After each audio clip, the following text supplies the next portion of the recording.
నెల్లూరు జిల్లాలో Juvvaladinne fishing harbour ఇప్పుడు రాజకీయ సెంటర్ పాయింట్ గా మారింది. మత్స్యకార కుటుంబాల ఆర్థిక అభివృద్ధి కోసం మంత్రి నారా లోకేష్ ఈ హార్బర్ పనులకు శ్రీకారం చుడితే దీనిపై వైసీపీ కావాలనే తప్పుడు ప్రచారం చేస్తోందని రాష్ట్ర దేవాదాయ శాఖ మంత్రి ఆర్ఎం రామనారాయణ రెడ్డి మండిపడ్డారు.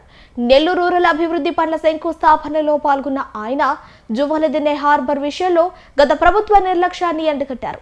వైసీపీ హయాంలో ఒక్క రాయి కూడా వేయని వారు ఇప్పుడు జరుగుతున్న అభివృద్ధిని చూసి ఓర్వలేకపోతున్నారని ధ్వజమెత్తారు. ప్రతి దానికి రాజకీయం లేకుండా ఏ కార్యక్రమం లేదు. ఇవాళ గతంలో ఇంత స్వేచ్ఛగా రాజకీయం మాట్లాడిన పరిస్థితులు లేవు. 5 సంవత్సరాల కాలం 5 సంవత్సరాల కాలం నోరెత్తే పరిస్థితి లేదు.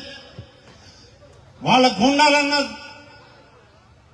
దౌర్జన్యం చేసేవాళ్ళు లేకుంటే వాళ్ళ అధీనంలో ఉన్నటువంటి పోలీసు యంత్రాంగం అన్న వాళ్ళ మాటకి వాళ్ళు చేసినటువంటి కార్యక్రమాలకి అండగా ఉంది. కానీ ఇవాళ లాంటి స్వేచ్ఛ, ఎలాంటి స్వాతంత్ర్యం మరి ఈ రాష్ట్రంలో గతంలో లేదు. ఇవాళ 2 సంవత్సరాలు కాలేదు మేము అధికారంలోకి వచ్చి. 21 మాసం పూర్తయి 22వ మాసంలోకి పోతూ ఉంటే మా మీద ఇప్పటికే దౌర్జన్యాలు. మేమేదో చేయలేదని మా మీద నిందలు, మేమేదో తప్పు చేస్తున్నాం అనేటువంటి అపనిందలు. కాబట్టి ఈనాడు ఎంత స్వేచ్ఛాయుత వాతావరణం వాళ్ళకి ఇచ్చాం. కాబట్టే ఇవాళ కూటమి నాయకత్వాన్ని సరైన దారిలో సరైన విధానంలో ఎదుర్కోలేక కేవలం నిందలతో మమ్మల్ని అడ్డుకునే ప్రయత్నం చేస్తూ ఉన్నారు. జువ్వలదిన్న ఇప్పుడే మన ప్రభాకరన్ గారు చెప్పారు.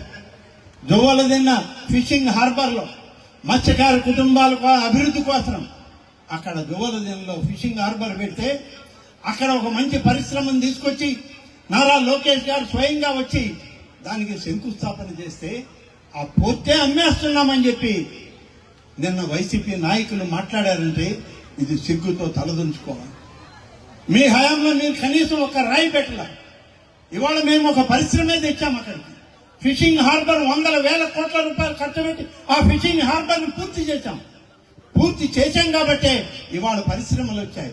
పరిశ్రమలు పెట్టడానికి బయట నుంచి విదేశాల నుంచి వాళ్ళు వస్తూ ఉంటే ఫిషింగ్ హార్బర్ అమ్మేసింది ఈ ప్రభుత్వం అని చెప్పి లోకేష్ గారి మీద మా మీద నిందలు వేసి వాళ్ళు కాలం గడపాలని చూస్తూ ఉంటే ఇది ఎంతవరకు సబబు మీరు ఆలోచన చేయండి. అందుకని ఈ రాష్ట్రంలో నెల్లూరు ప్రకాశం జిల్లాలంత అభివృద్ధి భవిష్యత్తులో వేరే ప్రాంతాల్లో జరగదు. ఇవాళ కోస్తా తీర ప్రాంతం ఉంది. తడ నుంచి ఇచ్చాపురం వరకు మన ప్రాంతంలో గూడూరు నుంచి మన ప్రకాశం జిల్లా కందుకూరు వరకు ఇన్ని ప్రాంతాల్లో ఇవాళ మనం పోర్టుల నిర్మాణం, మత్స్యకారులకు అభివృద్ధి, మత్స్యకార కుటుంబాలను అభివృద్ధి చేయడానికి చేసే ప్రయత్నం మనం చేస్తూ ఉంటే ఇవాళ నిందలేసే పని చేస్తూ అభివృద్ధిని అడ్డుకునే ప్రయత్నం ఇవాళ వైఎస్ఆర్ కాంగ్రెస్ పార్టీ చేస్తుంది అని చెప్పి చెప్పక తప్పదు ఈ సభలో అని చెప్పి నేను మనవి చేస్తున్నాను. మరి అదే విధంగా ఇవాళ అభివృద్ధి అనేది అనేక రకాలుగా అభివృద్ధి చెందుతుంది, చేస్తుంది.